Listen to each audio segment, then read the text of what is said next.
Charles Darwin کا جو نظریہ ارتقاء ہے اس کے دو اہم پوائنٹس ہیں. ان میں سے ایک نیچرل سلیکشن کے حوالے سے یعنی قدرتی چناؤ. اس پوائنٹ کے حوالے سے جو نظریہ ارتقاء کے حامی ہیں بہت سارے وہ یہ کہتے ہیں کہ یہ نیچرل سلیکشن تخلیقی قوتوں کا حامل ہے, یعنی اس میں کریٹو پاور موجود ہے جو کہ ایک جاندار کے اندر اس کے رویوں اور اس کے خصوصیات میں بے ترتیب تبدیلیوں کا باعث بنتا ہے, اور پھر جب یہی تبدیلیاں اس کے بچوں میں منتقل ہوتی ہیں تو اس طرح سے natural selection species changing evolution یعنی نوعی ارتقاء کا سب سے بڑا سبب بنتی ہے. جس طرح سے یہاں پہ جو دعویٰ ہے ڈارونز لاء کی کتاب ہے اس میں یہ جو دعویٰ کیا جاتا ہے وہ کچھ اس طرح ہے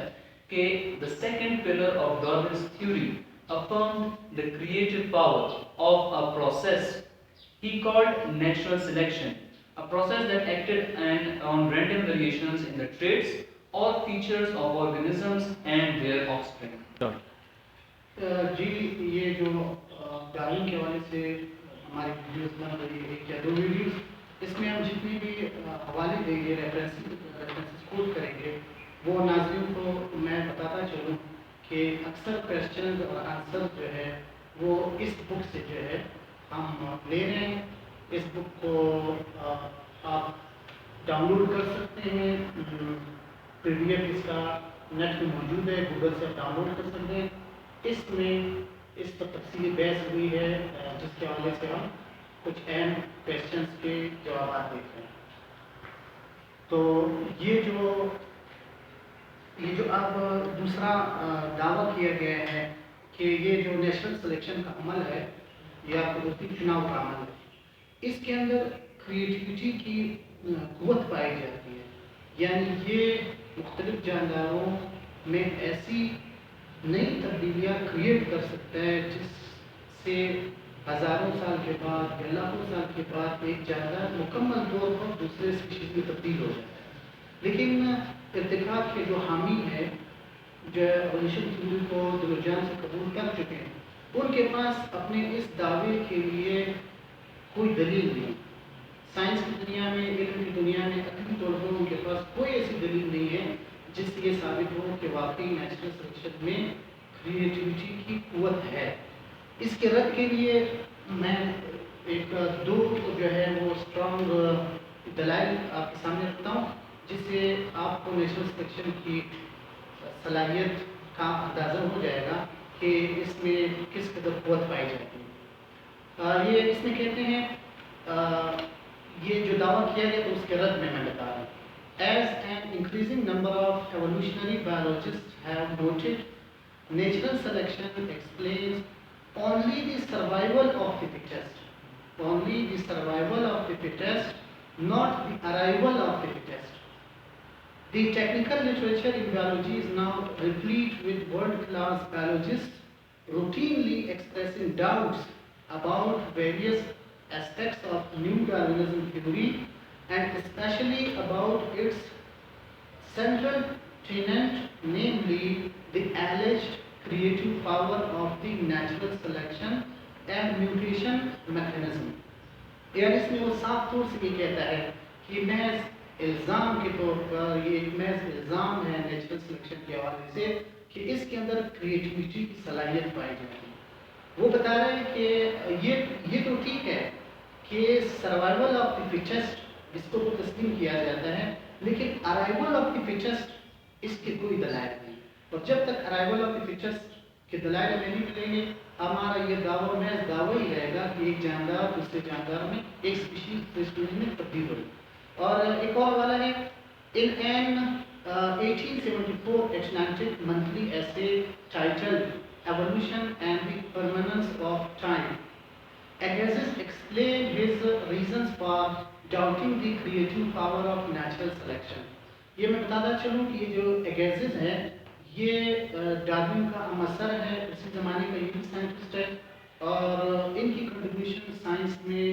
شاید ڈارون سے بھی زیادہ ہو. وہ یہ کہتا ہے کہ small scale variations he argued had never produced a specific difference. دیکھو وہ بہت زوردار الفاظ استعمال کر رہا ہے کہ کبھی بھی اس میں ایسی مخصوص چینجز کریٹ نہیں کیے گئے نیچرل سلیکشن میں. That is a difference in species کہ نوع بدل جائے. جیسا ان کا دعویٰ ہے کہ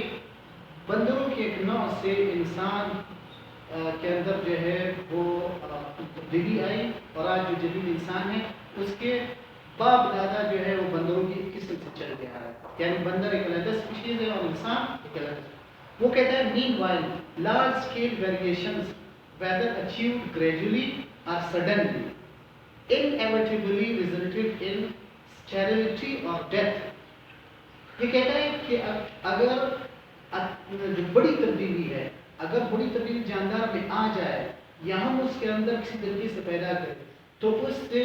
ایوولوشن نہیں ہوتا، بلکہ اس سے وہ جاندار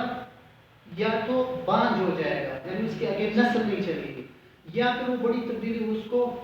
ہلاک کر دے گی، وہ جاندار بھی ہلاک ہو جائے گا، یا کم سے کم وہ اپنے معاشرے میں انفٹ ہو جائے۔ جیسے آج میوٹیشن کے ذریعے سے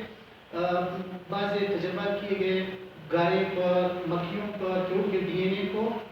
ریس کے ذریعے سے جو ہے ہٹ کیا گیا ہے تاکہ ان کے ڈی این اے میں چینج لایا جائے، لیکن اس کے رزلٹ کے طور پر یہ ہوا ہے کہ گائے کے 4 ٹانگوں پہ 6 ٹانگیں پیدا ہوئی، اور ایک ٹانگ جو ہے وہ سر کے پاس لٹکی ہوئی نظر آ رہی ہے، ایک ٹانگ پہ گیا، تو اس نے ان جانوروں کو اور زیادہ انفلوئنس کیا۔ یہ ایوولوشن تو نہیں ہوئی، یہ تو اس کے لیے مزید مہلک جو ہے وہ نتائج سامنے ہیں۔ تو اگیزس کہتا ہے as you put it, it is a matter of fact that extreme variations finally degenerate or become sterile, like monstrosities they die out۔ کہتے ہیں جو ایسی چینج لانے کی کوشش کی گئی ان سے جو مخلوقات پیدا ہوئے وہ عجیب الخلقت مخلوقات ہوتی ہے، اور وہ ڈائی آؤٹ، اور وہ پھر کچھ عرصے کے بعد مر جاتی ہے۔ تو یہ واضح ہے کہ یہ قدرتی چناؤ یا نیچرل سلیکشن، اس کے اندر ایسی کوئی کریٹیوٹی والی پاور نہیں پائی جاتی جس سے ایک جاندار دوسرے جاندار میں تبدیل ہو جائے۔ سر اگر آپ کے بقول نظریہ ارتقاء علمی اور سائنسی طور پر ثابت نہیں ہے تو پھر نظریہ ارتقاء کے حامی اس نظریے کو ایک سائنٹیفک فیکٹ کی طور پر دنیا کے سامنے لانے کی کوشش کیوں کرتے ہیں آپ؟ اس کی چند ایک مثالیں سر میں آپ کو بتا دیتا ہوں۔ یہاں پر ایک ایسوسیشن ہے، اس میں 2006 میں بات شائع ہوئی کہ the American Association for the Advancement of Science AAAS declared there is no significant controversy within the scientific community about the validity of the theory of evolution۔ دوسرا دعویٰ سر وہ یہ ہے کہ New York Times science writer Cornelia Dean asserted in 2007 there is no credible scientific challenge to the theory of evolution as an explanation for the complexity and diversity of life on earth۔ پھر تیسرا دعویٰ سر یہ ہے کہ they attacked the provision by insisting that there was no need to consider weaknesses in modern evolutionary theory because, as Eugene Scott, spokeswoman for the National Center for Science Education, insisted in the Dallas Morning News, there are no weaknesses in the theory of evolution۔ جی یہ جو آپ نے 3 حوالے دیے ہیں اس سے یوں لگتا ہے کہ جیسے واقعی نظریہ ارتقاء کے اندر بالکل 2 رائے ہیں ہی، لیکن حقیقت بالکل اس کے برخلاف، یعنی یہ اس قدر مضحک خیز کوٹیشنز تھے کہ خود ڈارون اس نظریے کا جو بانی ہے اس کے اپنے اعترافات سے یہ بات ثابت ہو جائے گی کہ یہ 3 کوٹیشنز کس قدر علمی خیانت اور تعصب پر مبنی ہے۔ یعنی جس طرح سے انہوں نے کہا ہے کہ اس میں کوئی شک و شبہ ہی نہیں، کوئی ایسی سیریس اس حوالے سے کوئی کوشچن ہی نہیں ہے کہ جو چیلنج کرتا ہوں نظریہ ارتقاء، لیکن ہم ڈارون کے اپنے الفاظ کی طرف آتے ہیں کہ وہ خود اپنے نظریے کے حوالے سے کن کمزوریوں کا اعتراف کرتا ہے۔ یہ میں آپ کے سامنے ڈارون کے الفاظ رکھتا ہوں۔ Darwin frankly described his concerns about this conundrum in Origin۔ اپنی بک میں وہی بتاتا ہے the difficulty of understanding the absence of vast finds of fossiliferous strata which on my theory were no doubt somewhere accumulated before the Silurian, that is Cambrian, epoch is very great। He wrote, I allude to the manner in which number of species of the same groups suddenly appeared in the lowest known fossiliferous rocks اس میں Darwin خود یہ اعتراف کرتا ہے کہ اگر یہ نظریہ واقعی درست ہے تو پھر یہ پرابلم کہ جو سڈن اچانک اپیرنس جو روئے زمین پر جانداروں کی ہوئی ہے اور ان میں نمبر آف اسپیشیز اور سیم گروپس میں سے ایک گروپ کے کچھ جاندار جو ہے اچانک اپیئر ہوئے ہیں، تو یہ بات اس نظریے کے لیے بہت زیادہ مہلک ثابت ہوتی ہے کہ بھائی تو ایوولوشن کہاں چلا گیا جب سڈن اپیرنس ہی میں ہمیں ایک ہی وقت میں ایک جاندار کے مختلف جو ہے ایک گروپ کے جاندار مل رہے ہیں،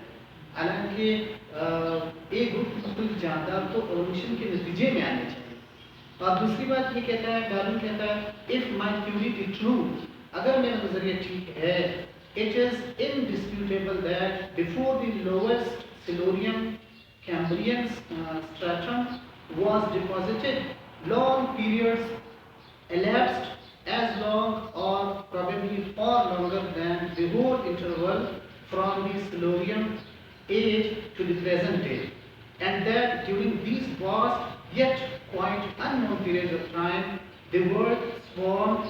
with living creatures۔ ڈارون خود اس بات کو تسلیم کرتا ہے کہ اگر میرے نظریے درست ہے تو پھر جو سب سے پہلے جاندار جو ہے وہ جب ان کی اپیرنس ہوئی ہے، نمودار ہوئے ہیں، ڈارون خود اس کو تسلیم کرتا ہے کہ اس پیریڈ سے بہت زیادہ لمبا عرصہ ایک اور گزرا ہے، اور وہ زمانہ اتنا لمبا ہے کہ کیمبرین پیریڈ یا سلورین پیریڈ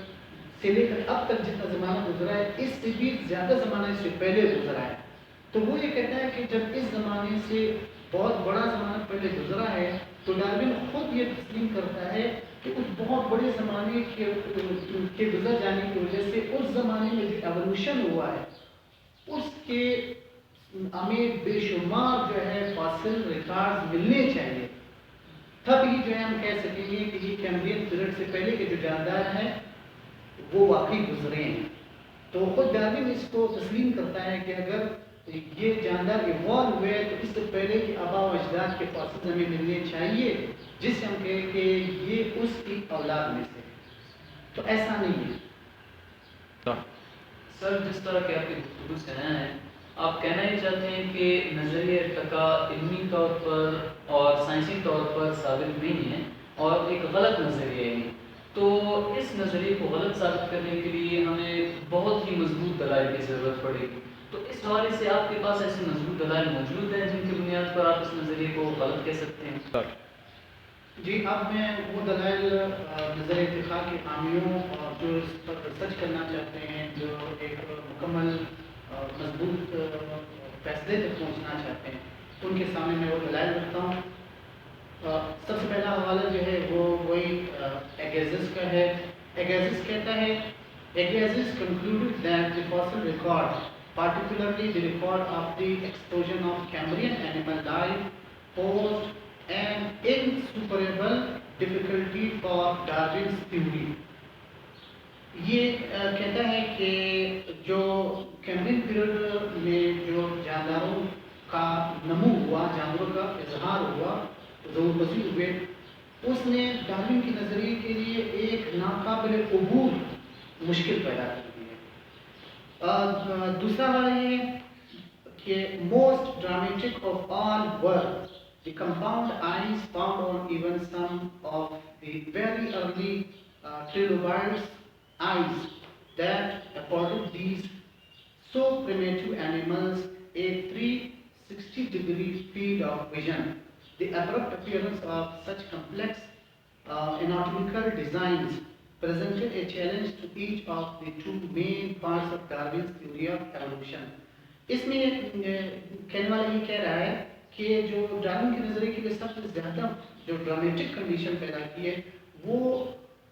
کیمبرین پیریڈ میں وہ جاندار جن کو ٹریلوبائٹس کہتے ہیں ان کی کمپاؤنڈ آنکھیں ہیں۔ وہ آنکھیں اگرچہ وہ جاندار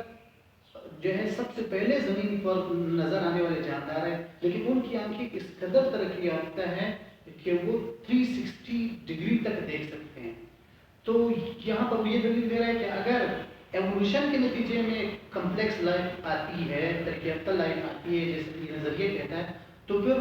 وہ نظر آنے والے ابتدائی دور ہی میں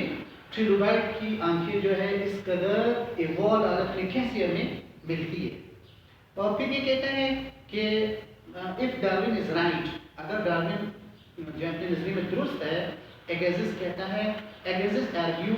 then we should find not just one or a few missing links, but innumerable links shading almost imperceptibly from alleged ancestors to presumed descendants. Geologists, however, had found no such myriad of transitional forms leading to the Cambrian fauna. Instead, the stratigraphic columns seem to document the abrupt appearance of the earliest animals. اگیزس کہتا ہے کہ اگر Darwin درست ہے، اس کا نظریہ ٹھیک ہے، تو پھر ہمیں صرف چند ایک فاسل ریکارڈ نہیں ملنے چاہیے، بلکہ ان گنت بے شمار ہمیں ایسے مسنگ لنکس ملنے چاہیے جس میں جاندار ایوولوشن کے آدھے مرحلے سے گزرا ہو، یعنی عبوری جاندار ہو. اس کے اندر کچھ خاصیتیں جو ہے اس کے پہلے زندگی کے اور کچھ اب جو ایوالو ہو رہے ہیں وہ ہونی چاہیے. لیکن وہ کہتا ہے کہ ایسا بالکل نہیں ہے، بلکہ جو ہمیں فاسل ریکارڈ مل گئے ہیں اس سے پتہ چلتا ہے کہ یار بالکل ہی ایبرپٹ جاندار کا ظہور ہو رہا ہے اور ایبرپٹ جاندار جو ہے وہ غائب بھی ہو رہا ہے. یعنی ایوولوشن والی بات بالکل ہمیں فاسل ریکارڈ کی بنیاد پر نہیں ملتی ہے. اور ایک والا اور دیتا ہوں. The other pioneer explorer of Wales' rich fossil record, Adam Sedgwick, also thought that Darwin had leaped beyond the evidence, as he told him in a letter in the fall of 1859. You have deserted after a start in that train road of all solid physical truth, the true method of induction. اس میں یہ ایک ماہر جو fossil record ہے اس کا ماہر ہے Adam سیڈوک. وہ یہ کہتا ہے ڈارون کو کہ تم جو ہے حقیقت پر مبنی رویے سے بالکل ہٹ چکے ہو، اور تم نے جو یہ نظریہ بنا لیا ہے کہ جاندار جو ہے وہ ایوالو ہو کر ایک اسپیشیز سے دوسرے اسپیشیز میں منتقل ہوتے ہیں، اس کی کوئی سالڈ فزیکل آپ کے پاس دلائل نہیں ہے، بلکہ تم تحقیق کے اس ٹرو میتھڈ سے ہٹ گئے. یعنی کہ ڈارون کو اپنے زمانے ہی میں ایسے لوگوں نے اس نظریے پر بلا وجہ ایمان لانے کی وجہ سے ٹوکا ہے کہ آپ جو کچھ کرنے جا رہے ہیں، دنیا کو جو نظریہ دینے جا رہے ہیں، وہ علم اور عقل کی دنیا میں اس کے کوئی دلائل موجود نہیں.